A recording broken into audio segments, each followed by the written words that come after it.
Assalamualaikum warahmatullahi wabarakatuh. Izinkan saya untuk memperkenalkan diri. Nama saya Nazarudin, Escape Nurse MKEP. Sekarang ini saya sebagai dosen tetap di Universitas Mandala Walia Kendari dan saya mengajar di Fakultas Ilmu-Ilmu Kesehatan Program Studi Keperawatan dan Nurse. Basic keilmuan saya adalah keperawatan medikal bedah. Pada kesempatan ini saya akan menjelaskan rencana pembelajaran semester keperawatan medikal bedah 2, di mana keperawatan medikal bedah 2 ini terdiri dari 4 SKS, di mana 3 SKS itu adalah teori dan 1 SKS itu adalah praktik lab. Capaian pembelajaran lulusan program studi yang diberikan mata kuliah keperawatan medikal bedah 2 ini meliputi aspek sikap, aspek pengetahuan, keterampilan umum, dan keterampilan khusus. Untuk capaian pembelajaran mata kuliah atau CPMK terdiri dari 6 CPMK.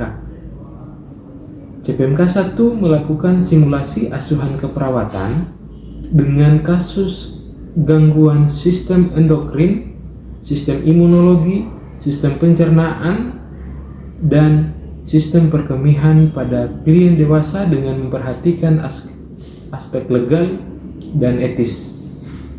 CPMK 2 melakukan simulasi pendidikan kesehatan dengan kasus gangguan sistem endokrin, sistem imunologi, sistem pencernaan, dan sistem perkemihan pada klien dewasa. CPMK 3 mengintegrasikan hasil-hasil penelitian ke dalam asuhan keperawatan dalam mengatasi gangguan pada sistem endokrin, pada sistem imunologi, pada sistem pencernaan, dan sistem perkemihan pada klien dewasa. CPMK 4 melakukan simulasi pengelolaan asuhan keperawatan pada sekelompok klien dewasa dengan gangguan sistem endokrin, sistem imunologi, sistem pencernaan, dan sistem perkemihan pada klien dewasa dengan memperhatikan aspek legal dan etis. CPMK 5 melaksanakan fungsi advokasi pada kasus sistem endokrin, sistem imunologi, sistem pencernaan, dan sistem perkemihan pada klien dewasa.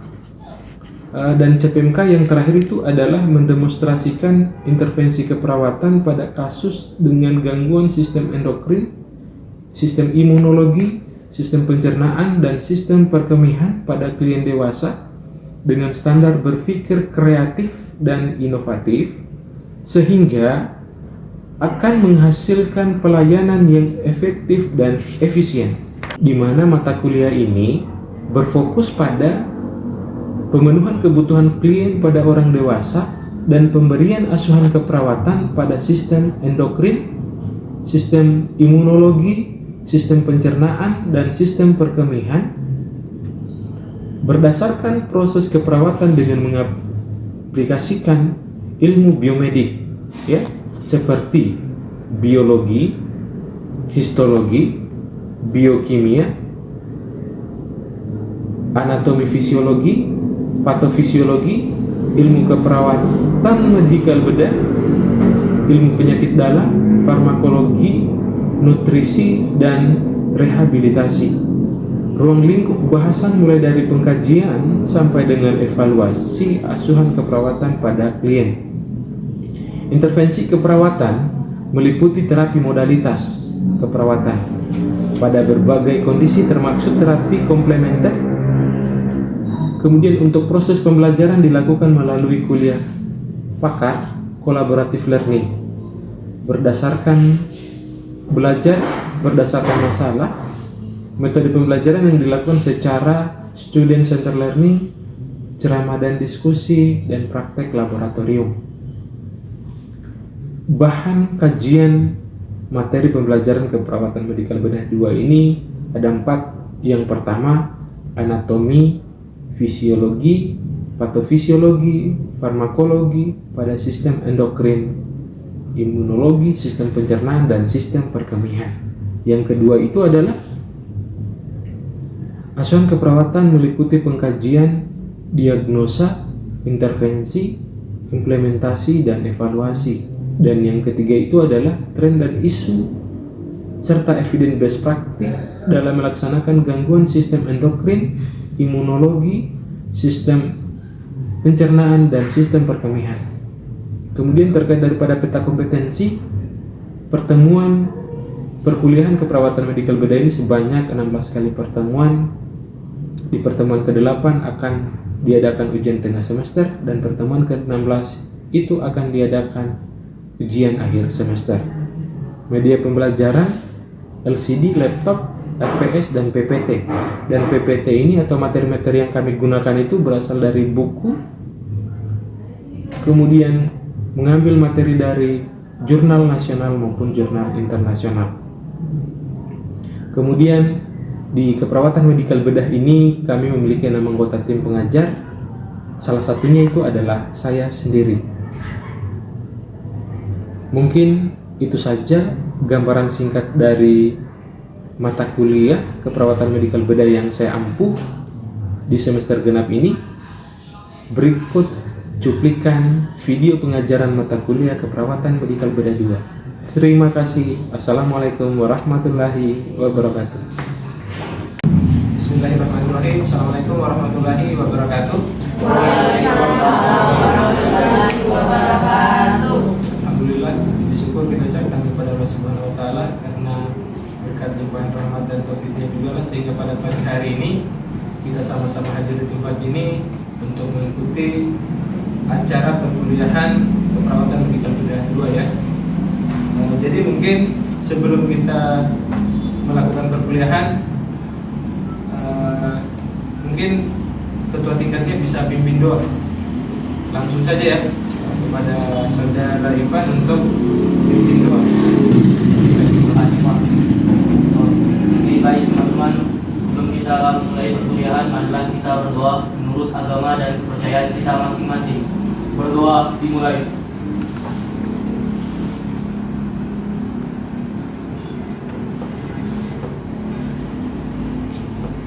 Berdoa selesai. Oke. Jadi siap-siap dulu kan? Ivan Febrian, Hadir Pak. Ica Novitasari, Hadir Pak. Silvi, Hadir Pak. Ismayani. Hadir Pak. Jadi tujuan kita untuk belajar pada pagi hari ini itu learning outcome kita ya. Artinya kita sebelum kita mulai harus kita punya tujuan. Tujuan dari pembelajaran kita pada pagi hari ini itu ada 3. Dapat memahami konsep dasar gagal ginjal kronik, kemudian dapat memahami proses asuhan keperawatan, dan yang ketiga itu dapat mengintegrasikan hasil penelitian dalam pembelajaran. Ini adalah tujuannya kita. Ada 3. Jadi sebentar tidak usah lagi banyak yang diingat-ingat yang lain. Tujuan pembelajarannya kita adalah yang 3-nya ini. Kita masuk ke pembahasan inti. Sebelumnya mungkin saya mau review dulu terkait daripada unfazed dari ginjal ini. Jadi siapa yang bisa bantu saya kira-kira? Oke, Novika dari tadi saya lihat dia tidak mau bertanya. Ya, mungkin Novika terkait daripada sistem ini mungkin bisa dijelaskan. Baik, terima kasih atas waktunya. Perkenalkan, nama saya Novina Triani. Di sini saya akan menjelaskan terkait dengan anatomi fisiologi dari gagal ginjal kronik. Ginjal ya. Yang untuk ginjal sendiri itu dia itu terletak di bagian abdomen atas, di belakang peritoneum, di depan 2 prosta terakhir, dan 3 otot-otot besar abdominis. Kemudian untuk ginjal sendiri ini dia itu berbentuk seperti biji kacang dengan lekukan yang menghadap ke dalam. Jumlahnya sendiri itu ada 2, yaitu di mana di sebelah kiri dan sebelah kanan. Kemudian untuk ginjal sendiri ini itu terbentuk oleh unit yang disebut nefron yang berjumlah 1 sampai 1,2 juta buah pada tiap ginjal. Mungkin itu saja Pak yang bisa saya kasih, jawabannya sangat luar biasa dari Mas Idan. Jadi yang pertama, kenapa kita harus mereview dari anatomi fisiologi? Karena memang kita harus mengetahui dulu letak dari ginjal, kemudian posisinya, kemudian jumlah nefron. Nah, itu memang kita harus ketahui karena itu adalah dasarnya kita untuk belajar ini urusan keperawatan pada gagal ginjal kronik. Oke, yang kedua mungkin siapa yang bisa bantu saya yang bisa menjelaskan fungsi ginjal itu sendiri? Ya Pak. Oke, Dela. Perkenalkan, nama saya Dela. Terima kasih atas kesempatan yang diberikan kepada saya. Jadi menurut saya Pak, fungsi dari ginjal itu adalah untuk menyaring hasil metabolisme tubuh yang berada di dalam darah, kemudian hasil dari kemudian sisa dari metabolisme tubuh ini yang tidak diperlukan oleh tubuh akan dikeluarkan melalui pembentukan urin. Jawabannya sangat luar biasa ya. Sebelum kita ke pembahasan, artinya kita harus dulu mengetahui terkait daripada latar belakang dari gagal ginjal itu sendiri. Kalau berbicara data ya, data WHO, angka kejadian penyakit gagal ginjal kronik ini memang selalu terjadi peningkatan dari tahun ke tahun. Misalnya mungkin yang kemarin itu saya pernah membaca jurnal di Jepang ya. Jadi mereka itu di sana itu angka kejadian gagal ginjal kroniknya itu tinggi. Setelah saya baca di dalamnya, kenapa bisa mengalami gagal ginjalnya banyak? Ternyata setelah saya baca itu ternyata penyebabnya adalah gaya hidup. Gaya hidupnya di sini adalah mereka sering mengonsumsi minuman-minuman yang bersoda. Pokoknya setelah makan siang capek dari misalnya melakukan kegiatan, bukan lagi air mineral yang mereka konsumsi, tapi yang mereka konsumsi itu adalah minuman-minuman yang bersoda, sehingga ini akan bisa meningkatkan kerja jantung, kerja ginjal maksud saya, dan kemudian lama-kelamaan akan merusak dari ginjal.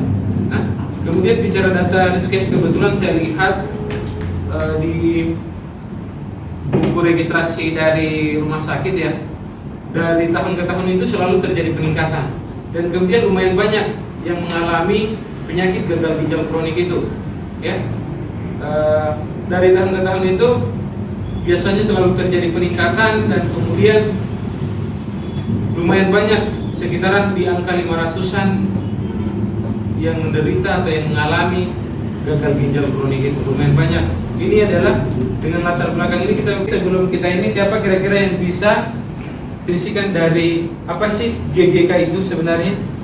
Saya Pak. Oke, siapa namanya? Mitra Lestari Pak. Oke, Mindra Lestari. Apa itu gagal ginjal kronik, Mindra? Baik Pak, gagal ginjal kronik ini merupakan suatu kondisi di mana ginjal sudah tidak mampu mengangkut sisa metabolik berupa bahan yang biasanya dieliminasi melalui urin dan menumpuk dalam cairan tubuh, yang menyebabkan gangguan fungsi endokrin, metabolik, elektrolit, serta asam basa.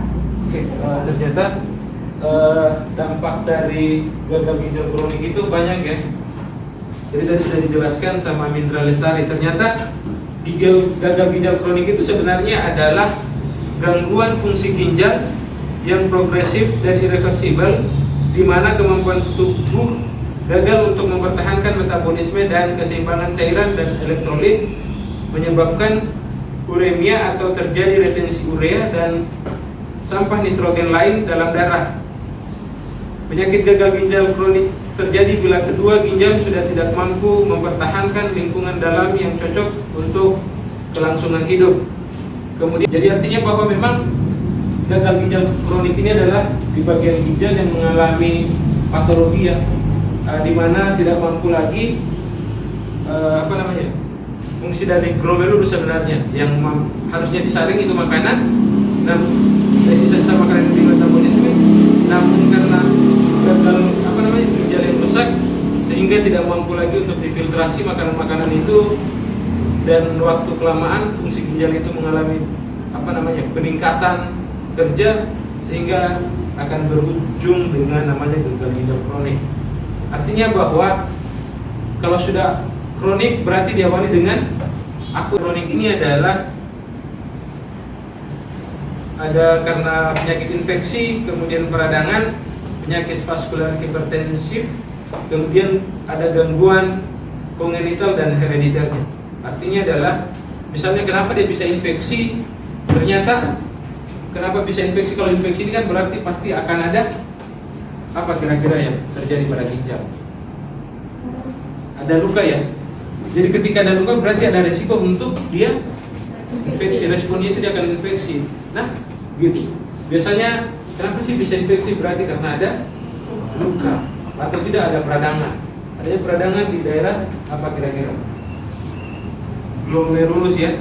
Karena di daerah glomerulus ini kan memang glomerulus ya. Fungsinya itu untuk menyaring karena memang sudah rusak. Biasanya rusaknya itu bukan rusak parah, tapi diawali dengan peradangan. Kalau umpamanya sudah peradangan, awalnya peradangan sembuh. Tapi kalau umpamanya sering luka, dia akan parah dan kemudian bisa menyebabkan infeksi. Kemudian untuk keturunan itu dia kan biasanya begini. Persen untuk faktor penyebabnya disebabkan karena turunan. Selain itu karena memang disebabkan oleh gaya hidupnya kita. Patofisiologi ya. Tadi sudah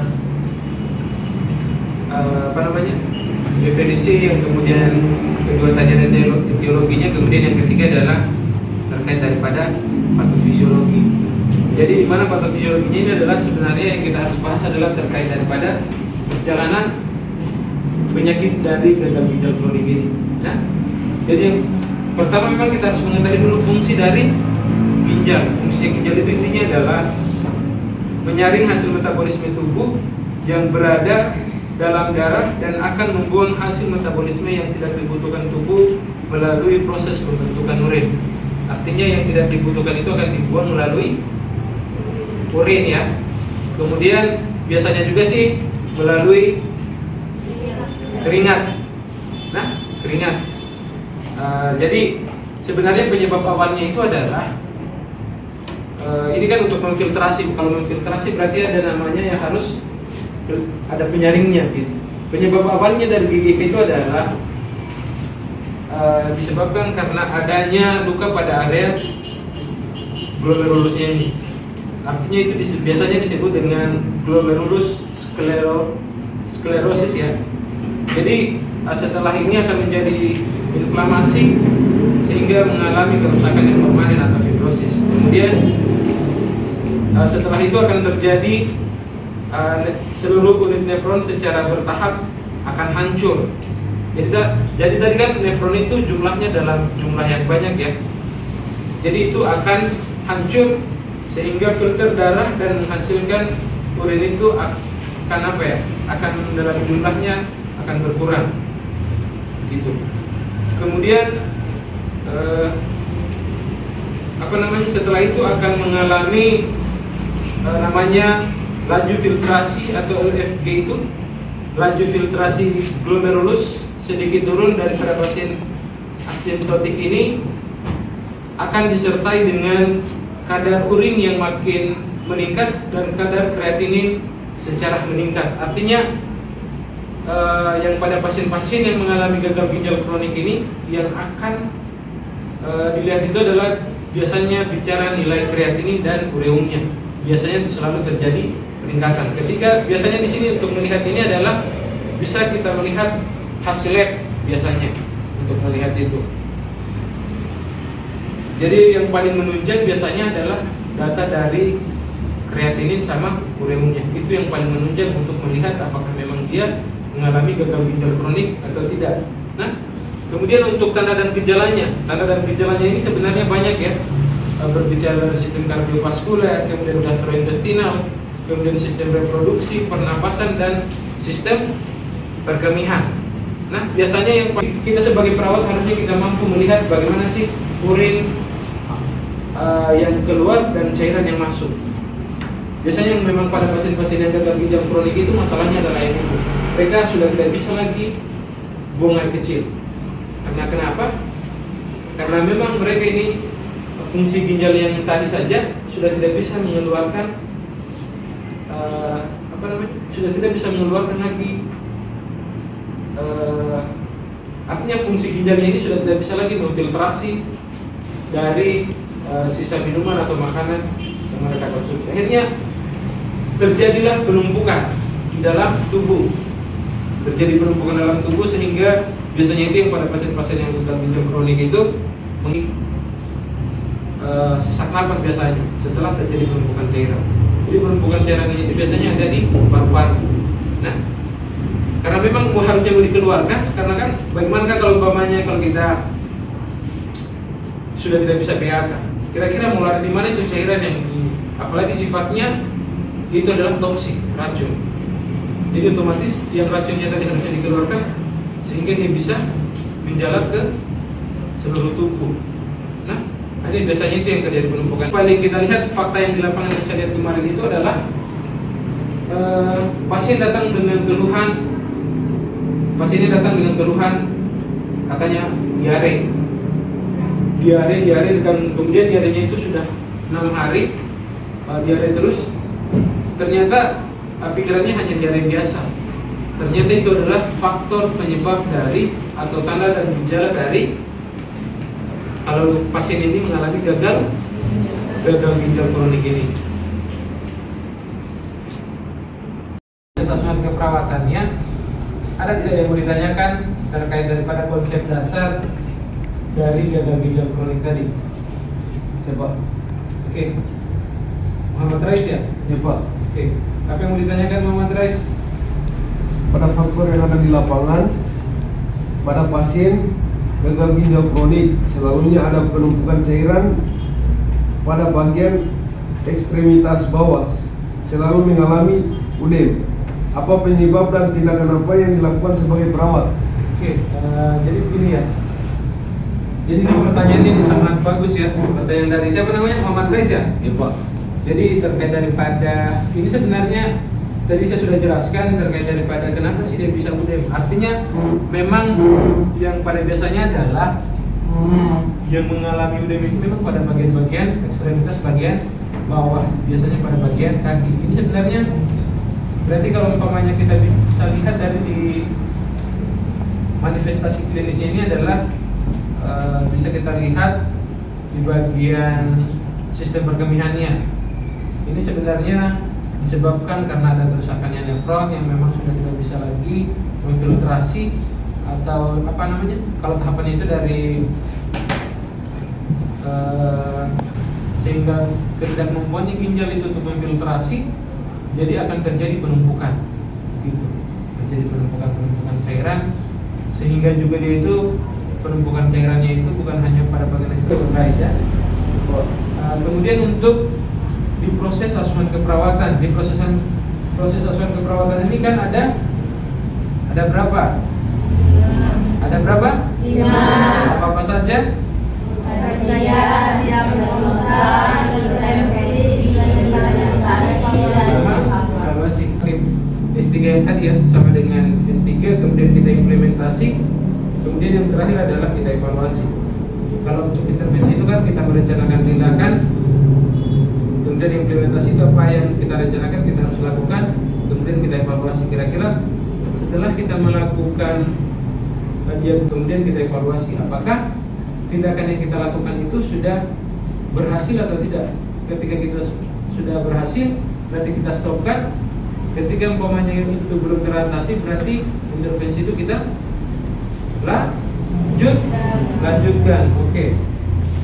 Oke, ada lagi yang mau bertanya? Oke. Siapa? Namanya Anggun ya? Oke. Apa pertanyaannya Anggun?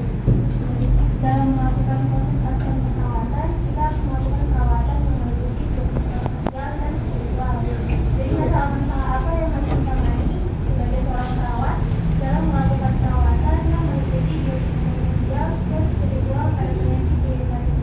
Oke, pertanyaannya sangat luar biasa dari Anggun ya. Jadi sebenarnya untuk melakukan penanganan itu memang kita harus, artinya kita sebagai perawat kita harus mengetahui, kita harus mampu artinya tindakan yang memang kita harus lakukan itu adalah biologisnya harus kita penuhi, psikologisnya, sosial dan spiritual. Nah, artinya adalah kalau pada penelitian-penelitian yang kemarin yang saya lihat itu, yang memang yang mengalami masalah-masalah di lapangan yang biasanya kondisi fisiknya. Artinya kalau kondisi fisiknya itu kan ketika dia lemah, pasti untuk pemenuhan kebutuhannya pasti tidak akan bagus, ya. Kemudian biasanya ada namanya dia cemas atau gangguan psikologis. Artinya yang ini memang juga sebagai perawat, ini yang harus kita lakukan kondisi fisiknya bagaimana sih supaya dia kuat. Kemudian kalau umpamanya dia cemas, kira-kira apa yang harus kita lakukan? Artinya, namun untuk yang kondisi fisik, kemudian psikologisnya, kemudian kondisi sosialnya itu memang kita harus penuhi. Karena takutnya adalah jangan sampai item-item itu akan memperburuk dari kondisinya. Karena kan sebenarnya harapannya kita dengan adanya tindakan itu adalah bisa meningkatkan kualitas hidup dari si penderita gagal ginjal kronik yang memang sudah stadium akhir. Karena pada dasarnya untuk mengobati dia lumayan berat, karena hanya untuk pada saat yang dilakukan untuk tindakan itu adalah yang tadi ya, kelimanya tadi ada diet, kemudian ada transplantasi ginjal, kemudian ada hemodialisis. Artinya itu adalah yang memang item-item yang harus kita gunakan. Namun memang yang di HD pun itu ya, dia biasanya jarang yang bisa bertahan beberapa. Salah satunya, ini saya akan menjelaskan tentang manifestasi klinis dari gagal ginjal kronik, yaitu sistem perkemihan, haluan urin berkurang, berat jenis urin menurun, proteinuria, fragmen dan sel urin, natrium dalam urin berkurang, semuanya dikarenakan kerusakan nefron serta sistem reproduksi. Infertilitas dikarenakan abnormalitas hormonal, libido menurun, disfusi, ereksi, serta amenorea. Mungkin itu saja, Pak. Oke, jadi untuk tanda dan gejalanya ini yang tadi sudah dijelaskan terkait daripada sistem perkemihan, pernapasan, reproduksi, kardiovaskular sama gastrointestinal, ya.